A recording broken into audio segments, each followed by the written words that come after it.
Indeng hamanga, marayaw hinangon si manusia, habulan Sya'ban, amunain, magpuasa siya, iban pataurun niya, impagpuasa niya.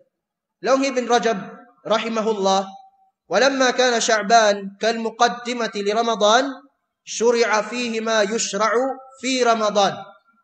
In bulan Sya'ban, bang bialong niya, introduction, mahinang siya lang na introduction pa bulan Ramadan.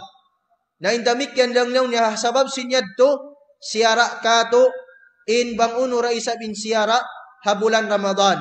Deng naman na pagpataod sin pagpuasa, iwan sin pagbasa sin Quran, iwan sin kaibanan pa amal ibadat, hasupaya, in baran ini, amuin maanad, hawala pa di matong in Ramadan, in asal na siya takama, asal na siya lang simbasa ang galis ready, ha bulan Ramadan.